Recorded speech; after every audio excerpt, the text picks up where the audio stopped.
This is an urgent appeal from the Disasters Emergency Committee. Hundreds of thousands of people have fled their homes to escape conflict in Ukraine, leaving jobs, belongings and loved ones behind. They need shelter, food and water. You can help. To donate online, search DEC or text radio to 70150 to give £10. Thank you. Streaming 24/7, this is Brum Radio. Thank you for downloading this Brum Radio podcast. For more podcasts, visit brumradio.com. You're listening to Interval Theatre, the podcast. This week I spoke to Mark Wynter, who is appearing in Dreamboats and Petticoats at the Alexandra. I'm joined on the telephone by Mark Wynter, who is starring in Dreamboats and Petticoats, bringing on back the good times, which is at the Alexandra Theatre from Monday the 26th of March until Saturday the 26th of March, and then it's going on tour until the 30th of April. Mark, good afternoon, how are you? I'm very well, thanks, Dave. Thank you. Good, Dave. Thank you so much for taking the time to chat to us today. Where in the world do we find you as we're doing this pre-record? Well, at the moment I'm at home down south, and I'll be travelling to Manchester on Monday morning, having gone to a ball the night before. Wow. for the it's a club for acts and actors, CAA, Yes. that I was president of for 2 years, and it's their 125th anniversary, and they're having a special celebration on Sunday, so I'll be going to that, and I'll be going straight from London on the Monday morning up to Manchester, do the sound checks, do the lighting checks, do the respacing, getting to the hotel, ready for the big night, which I'm really looking forward to, because it is a terrific show, believe me. And how does it feel to be out and about like this after this enforced break that we had from live theatre? Well, it's a bit of a challenge, because like a lot of people, I haven't done hardly anything for 2 years, but it's so great to be out there on the road again. Well, it's great to be anywhere, really, isn't it? Yes. So getting involved with these young people in this show, it's a 16-strong cast, and they're so full of energy, and my God, they are so talented. You know, they play instruments, they act characters, they dance, they sing, all of that on a very high level. I mean, I was actually astounded in rehearsal. When we rehearsed this a couple of weeks ago, I thought, wow, these youngsters, these kids, they're just so talented. I think that's what's required today, mind you. I think you have to have the triple threat of, sing, dance, act, do the whole lot, and play instruments, which is what they do. And the energy and the vibe that comes out is just, well, it certainly refuels people like myself who, this year I'm celebrating 62 years in show business. Amazing, congratulations. I find it hard to believe myself, but there you are. But I am, and up until the pandemic, I was still working. I just done a play in New Zealand and South Africa, came back and did another play here for Bill Kenwright Productions, finished that in December 2019, and then of course everything went kind of dead. So now to be back on board with this is a real treat. I'm delighted. Had you seen any of the previous Dreamboats and Petticoats yourself, or had you been involved with that? Yes, I had. I was in one of them in London, the second one in London in 2013 at Wyndham's Theatre, and then I took that on the road later that year for 6 months. So I know about the format, but this is a different story. This is not. Some people are a little confused, saying, "Have I seen this before?" No, you haven't. It's the same it's the same one of the leading players, Bobby, played by David Ribb, which is great. But he's with another girl playing Laura. So it's these two young people who meet, fall in love, and I come along in this particular production. I am not the same character as I was in the one in London.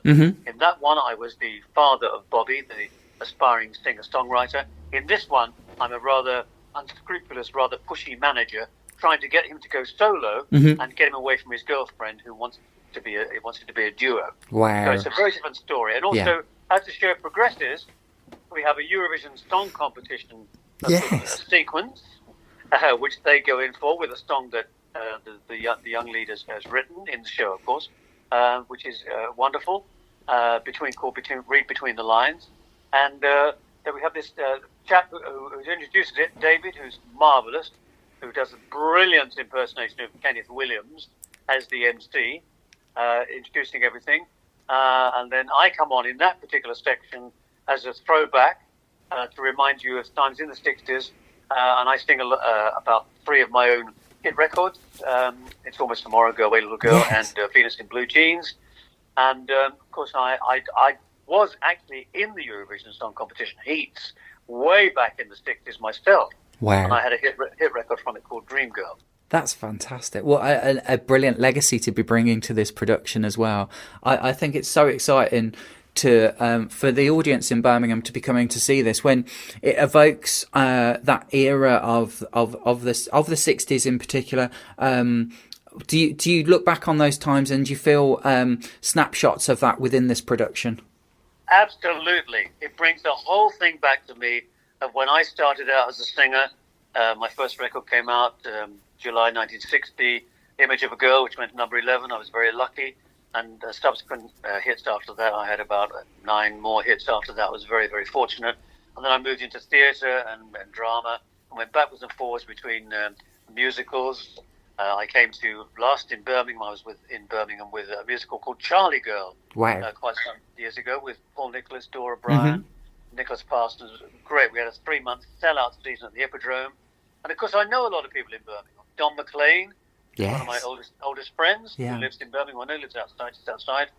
And Don and I, we met in a pantomime years ago. He was playing, believe it or not, Black Dog the Pirate. Wow. It was hilarious. He used to come on and he had to say, X marks the spot. And one time he came on and he planted an X on every one of his fingernails. So Don was great fun. And of course brilliant. I did South Pacific, the musical. Yes. Giving my Emile de Beck a few years ago, and Rusty Lee. Yes. I know just outside Birmingham. She was the most brilliant Bloody Mary in the show. Absolutely wonderful. But I remember also, I did some time at the Rep there under the auspices of Clive, who was the most fantastic artistic director there. And we did Candide, the musical. And we also did Shakespeare's As You Like It. And I was staying in brilliant digs at number 13 Arthur Road. I'll never forget it. I had everything in the room. I had a baby belling cooker. I had a single bed. I had a gas fire. I had a big picture window with a fantastic tree outside. And I came out of my door one day of my room, and coming out of the room opposite me was the one and only great Paul Schofield. Wow. You know that brilliant actor? Yes, yeah. I was so taken aback. I said, good morning, sir. And he said, good morning. I said, well, what a pleasure to meet you under these very unusual circumstances. And he was there filming something for local television, for national television at Birmingham. And, so I have lots of fantastic memories of being in Birmingham. I mean, I've had such a great time there. I did a panto there in the late 70s with, listen to this for a cast, with Arthur Askey, Leslie Crowther, and Jimmy Edwards. There's some brilliant names within that. At the Alex, and it was an absolute, real block-busting pantomime. So I have, whenever I think I'm going to Birmingham, it always lists me anyway, because I know of all the good times I've had there at all those theatres I've played over the years. Wow. The Brum Panto is still absolutely massive in Birmingham every single year, and the Birmingham Repertory Theatre's just celebrated 50 years itself on Broad Street in its current location. So it's just wonderful to hear those stories about it. And the Alexandra has its own fantastic legacy as well. It's one of the oldest theatres in Birmingham, and it's been, it's always having these big tours come along. So I think it's a wonderful space to be able to come and see Dreamboats and Petticoats in. We were talking about a track that we were going to play just after chatting to you, and we've decided upon Venus in Blue Jeans. Can you tell us a little bit about that track?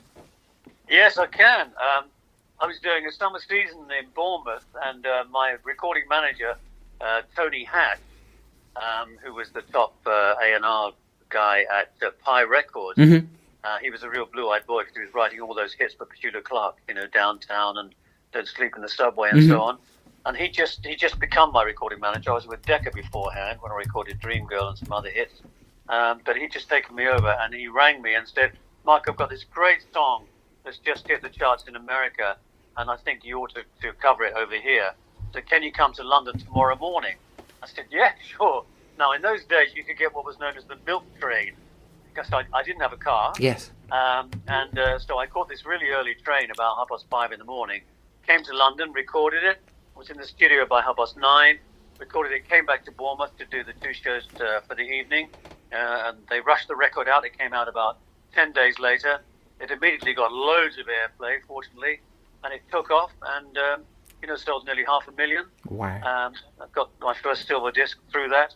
And that has become a kind of a stepping stone, BBC Blue Jeans, to so much else that I've done, because, in the record business, if you have just one hit record, as I said earlier, I was lucky enough to have 10 altogether.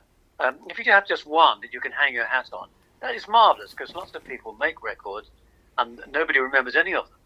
I was very lucky that I had quite a few that people remember. But that particular one, which is a great title, isn't it? Venus in Blue Jeans is a terrific title, because jeans are still apparel that people wear today, both male and female, which is wonderful. And so it's always stayed with me. I mean, it's a girlfriend I've always had on my shoulder, and I'm very happy to have her there because it's opened lots of other doors for me. That's absolutely brilliant. What a wonderful thing to tell us as well. We are going to play that track in just a moment. You can find tickets to Dreamboats and Petticoats, and it's bringing on back the good times, which is in Birmingham from the 21st to the 26th of March. Then it's touring until the 30th of April. Check out atgtickets.com. Look for the Alexandra there. You can also check out kenwright.com and look at details of Dreamboats and Petticoats on that website there and see the full tour dates as well. Mark, I hope you have a wonderful time over in Birmingham when you're here next week. Thank you so much for taking the time to chat to us today as well. Well, it just makes so many memories come back. I mean, thank you, Lucky Stars, the pop TV show I appeared on lots and lots of times up there. And it was the first TV program the Beatles ever did when they were promoting their very first record. Was one that I was on also. So, it's quite... When I think of Birmingham, my God, it brings back so many great memories.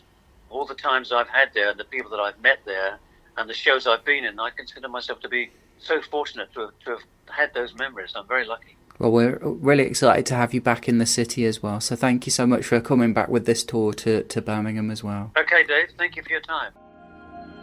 Thank you for listening to this Brum Radio podcast. Don't forget to subscribe and rate us on your podcast app.